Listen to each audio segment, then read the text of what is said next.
Ya, oke, mari kita sambung lagi beberapa hal yang mungkin akan terjadi dari kelanjutan novel Heavenly Demon. Oh ya, dari setiap poin yang Mimin sampaikan itu bersumber dari satu chapter novel. Nah, pertama itu berkaitan dengan undangan Valhalla, lalu rumor, pelatihan, dan juga tambang. Nah, ending di chapter sebelumnya kan berakhir saat Roman Dimitri menerima undangan, dan ternyata undangan tersebut berkaitan dengan festival yang selalu diadakan oleh Valhalla setiap tahunnya. Itu adalah festival untuk memperingati para pahlawan yang telah mati.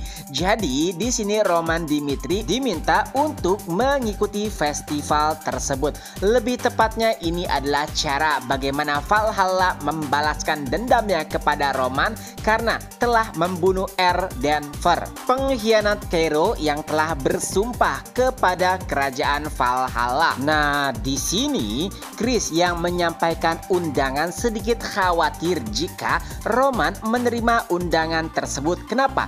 Karena kemungkinan yang akan menjadi lawan Roman nantinya adalah Barbossa, pendekar aura bintang 6. Peringkat 6 di Valhalla dan peringkat 11 di benua. Chris sebetulnya tahu jika tuannya sangat kuat, tapi ia juga menjadi sedikit kurang yakin tak kala lawannya merupakan monster yang dikenal oleh seluruh benua. Akan tetapi Roman adalah Roman. Ia yakin jika dirinya menolak undangan tersebut, maka Valhalla akan menyebarkan beberapa rumor dan mungkin itu akan merugikannya. Jadi pada akhirnya Roman pun berencana untuk menerima tawaran tersebut. Di sisi lain, rumor terkait hancurnya guild pembunuh Azores yang diperintahkan untuk membunuh Roman akhirnya menyebar luas di seluruh kalangan guild pembunuh. Hanya dalam satu malam, salah satu guild pembunuh terbaik hancur di tangan Roman. Tapi yang lebih mengejutkan adalah Roman tidak segan untuk melewati perbatasan hanya untuk membalas dendam. Ya, sebenarnya itu juga adalah cara Roman untuk membuat orang-orang sadar bagaimana kengerian yang akan dilakukan Roman jika menyentuh dirinya ataupun orang-orangnya. Dan cara itu berhasil karena mungkin tidak akan ada lagi guild pembunuh yang mau menerima misi dari Kekaisaran Kronos untuk berhadapan dengan Roman Dimitri. Walaupun imbalannya besar, tapi itu terlalu beresiko. Di sisi lainnya, Kevin dan pasukan Roman lainnya setelah mengetahui jika tuannya menerima undangan dari Valhalla, mereka pun sadar jika saat itu mereka masihlah lemah. Oleh sebab itulah mereka bertekad untuk memperkuat diri mereka masing-masing bagaimanapun caranya. Dan ternyata mereka meminta bantuan dari Felix yang merupakan master menara. Sebetulnya Felix pernah membuat penelitian bagaimana cara memperkuat seseorang dengan bantuan sihir, tapi itu masih uji coba atau belum pernah dipraktekkan kepada manusia. Tapi walau begitu, Kevin dan yang lainnya tidak peduli. Mereka bahkan bersedia untuk menjadi kelinci percobaan selama bisa memperkuat diri mereka. Di sisi lain, tambang biji besi dari keluarga Dimitri lagi-lagi mengalami masalah. Ya, tambang tersebut runtuh, tapi untungnya sudah ada sistem pencegahan yang menggunakan sihir sehingga orang-orang bisa dievakuasi terlebih dahulu. Dan ternyata sumber dari permasalahan tersebut adalah adanya sebuah terowongan yang nampaknya dibuat oleh seseorang. Nah, informasi tersebut akhirnya diterima oleh Roman, dan Roman sendirilah yang memeriksa terowongan tersebut. Nampaknya itu merupakan sebuah dungeon. Dan Roman pun mulai menelusuri dungeon tersebut hingga akhirnya ia pun menemukan sebuah pintu besar yang terbuat dari baja. Sebenarnya Roman bisa menghancurkan pintu tersebut, tapi karena ada energi mana ataupun energi sihir, ia takut jika akan terjadi ledakan. Oleh sebab itulah Roman memanggil Felix, dan benar saja prediksi Roman tepat. Felix bahkan membutuhkan waktu beberapa hari untuk bisa membuka pintu tersebut, dan setelah pintunya terbuka bahkan jebakan aktif dan hampir mengenai Felix. Untungnya Roman berhasil menyelamatkan Felix. Ada banyak panah yang mengincar mereka dan bahkan ada juga gas beracun, tapi untungnya Roman berhasil menghindari segala jebakan dan meminta Felix untuk menunggu di luar. Dan ketika sampai di ujung, ia pun mendengar suara dari seseorang. Nampaknya ialah yang membuat jebakan tersebut. Roman mulai memperkenalkan dirinya jika ia merupakan keluarga Dimitri, dan dungeon ataupun lorong yang mereka tempati adalah tanah Dimitri. Lalu sosok tersebut pun mulai memprotes. Kenapa? Karena mereka bahkan telah tinggal di dalam tanah tersebut lebih lama jika dibandingkan dengan munculnya keluarga Dimitri. Dan saat sosok tersebut mulai nampak, Roman pun sedikit terkejut karena mereka bukanlah manusia. Ya, mereka merupakan kurcaci ataupun bangsa dwarf. Ya, awalnya Roman tidak ingin menimbulkan permasalahan ataupun berperang kepada mereka. Oleh sebab itulah Roman menawarkan kesepakatan agar keduanya tidak saling bersinggungan satu sama lain. Tapi bangsa dwarf sepertinya tidak terlalu mempercayai manusia. Jadi ia ingin menolak permintaan Roman, tapi keputusannya mulai berubah tak kala ia melihat pedang yang dibawa oleh Roman. Ya, bangsa dwarf terkenal sebagai pengrajin yang handal. Jadi saat melihat mahakarya yang luar biasa, mereka pun mulai penasaran. Dwarf tersebut meminta izin kepada Roman apakah ia boleh melihat pedangnya. Tentu saja awalnya Roman ragu karena sosok di hadapannya adalah musuh. Tapi karena melihat ekspresinya yang sangat penasaran, Roman pun memperlihatkan pedangnya, dan ternyata memang benar itu adalah mahakarya yang sangat luar biasa. Bahkan jika dibandingkan dengan hasil karya para dwarf. Ia pun mulai bertanya siapa yang membuat pedang tersebut, dan Roman pun menjawab jika dirinya lah yang membuatnya. Tentu saja si dwarf ini tidak percaya karena menurutnya manusia tidak akan pernah bisa menciptakan mahakarya sehebat itu. Oleh sebab itulah ia menggunakan salah satu kemampuan unik dari kaum ataupun bangsa dwarf, yaitu memori pedang. Ia bisa melihat bagaimana cara pedang tersebut dibuat, dan si dwarf ini pun mulai terkejut tak kala ia mengetahui fakta jika Roman lah yang membuatnya seorang diri. Apalagi saat Roman menempa pedang tersebut seperti dilahap oleh api yang sangat membara.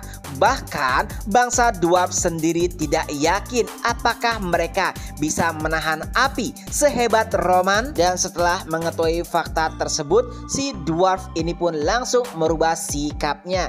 Ia bahkan langsung meminta Roman untuk membantu suku ataupun kaum mereka setelah mengetahui jika Roman bisa menghandle api yang sangat membara. Jadi si dwarf ini itu dipanggil Brown Rock. Ia merupakan pimpinan dari kaum dwarf. Lalu ia pun mulai menceritakan kepada Roman kenapa mereka pindah ke bawah tanah ataupun membuat sebuah dungeon. Dahulu mereka tinggal di benua Arkadia, benua yang ditempati oleh berbagai macam ras. Tapi suatu ketika bencana pun menimpa Arkadia. Ya, sebuah musim dingin panjang tiba-tiba menyelimuti Arkadia. Bahkan pohon dunia tidak bisa menahan dinginnya. dari bencana tersebut dan itu bahkan memusnahkan beberapa ras. Oleh sebab itulah dwarf memilih untuk mengungsi. Tapi dengan kekuatan Roman yang bisa menahan api yang besar, itu memungkinkan untuk melelehkan Arkadia yang telah membeku. Ya, mereka memiliki sebuah artefak batu api, tapi tidak ada yang bisa menangani panasnya dari batu api tersebut. Oleh sebab itulah si Brown Rock ini meminta Roman untuk menangani artefak tersebut, dan dengan beberapa pertimbangan akhirnya Roman pun setuju karena menurutnya semua yang terjadi kepada dirinya dari kehidupannya yang lalu sebagai Heavenly Demon dan kehidupannya yang sekarang sebagai Roman Dimitri, semuanya adalah takdir. Beberapa saat kemudian Brown Rock pun membawa Roman ke tempat di mana artefak api tersebut berada. Itu berada di sebuah ruangan. Roman pun memasuki ruangan tersebut dan nampak sebuah api kecil berbentuk bola seperti miniatur matahari. Itu sangatlah panas, bahkan kulit Roman terbakar. Tapi untungnya dengan pengetahuan dan juga kemampuannya, kulit terbakarnya mulai beregenerasi. Pertarungan panjang Roman untuk menaklukkan artefak ataupun api tersebut sangatlah panjang. Bahkan suatu ketika kesadarannya dibawa ke suatu tempat dan juga terdengar suara, dan nampaknya itu adalah suara dari roh api yang juga merupakan sumber kekuatan dari artefak ataupun bola api tersebut. Roh api itu menginginkan Roman karena kekuatannya mengendalikan api. Tapi Roman tidak peduli. Ia bahkan berkata, jika kau menginginkanku, maka kau yang harus ikut denganku, bukan dirinya yang diperintahkan oleh roh api tersebut. Dan singkat cerita, ia juga mendapatkan sebuah fakta jika benua salamander terbentuk dari api. Lalu tak lama kemudian Roman pun kembali ke kesadarannya dan bola api tersebut telah berubah menjadi sebuah kristal api. Setelahnya Roman pun memberikan kristal tersebut kepada Brown Rock, dan karena itu juga Brown Rock pun mulai bersumpah untuk membalas kebaikan Roman dan bersedia membantu keluarga Dimitri dan juga mau bekerja sama dan membantu workshop ataupun pengrajin Dimitri.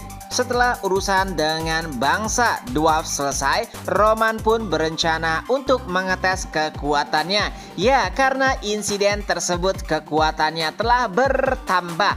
Apalagi roh api juga telah mendukungnya. Ya, apa yang diberikan oleh Roman, yaitu kristal api, sebetulnya hanyalah sebagian dari kekuatannya saja. Tapi Roman tidak ada kewajiban untuk menjelaskan ataupun memberitahukan hal tersebut kepada Brown Rock. Setelah beberapa bulan melakukan pelatihan tertutup, Hans pun menemuinya. Hans berkata jika ada seorang tamu yang menunggu, bahkan tamu tersebut bersedia menunggu selama beberapa hari. Dan ternyata itu adalah Earl Rondon yang berasal dari kerajaan Redford. Roman pun mulai bergerak menemui tamu tersebut, dan adapun Hans, ia mulai terkejut tak kala melihat apa yang ada di dalam ruangan pelatihan Roman. Ya, itu nampak hancur lebur seperti ruangan pemanggang. Beberapa saat kemudian Roman pun menemui Earl Rondon. Itu adalah salah satu nama yang Roman dapatkan di catatan pembunuhan nomor 1 yang dimiliki oleh organisasi ataupun guild pembunuh Esort. Singkat cerita, kedatangan Rondon itu untuk meminta bantuan berupa pinjaman uang kepada kerajaan Dimitri. Sebenarnya Rondon telah mendatangi beberapa tempat, tapi seluruh tempat tersebut menolaknya.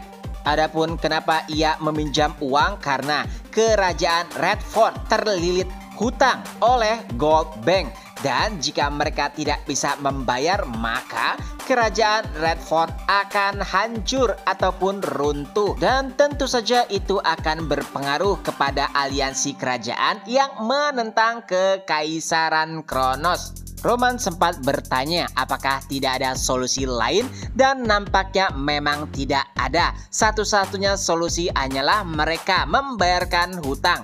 Adapun hutang tersebut berasal dari raja yang tiba-tiba kecanduan untuk berjudi, dan tentu saja sifat aneh raja tersebut disebabkan oleh seseorang, dan nampaknya itu berasal dari kekaisaran Kronos. Pada intinya, Roman telah melihat gambaran besarnya, tapi ia merasa ada hal yang aneh.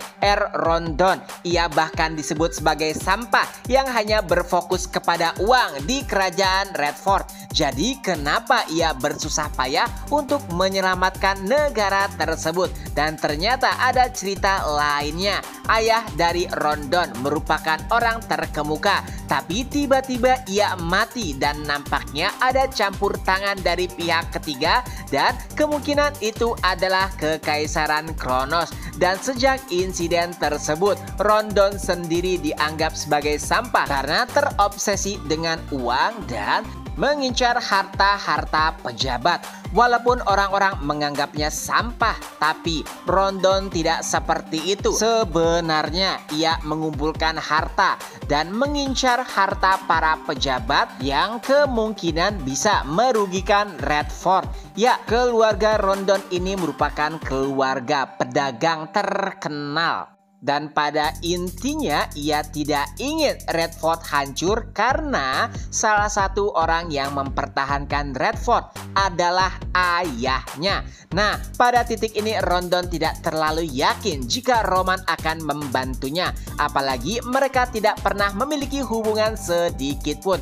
Tapi jawaban dari Roman di luar dugaan. Roman berkata jika ia bersedia membantunya.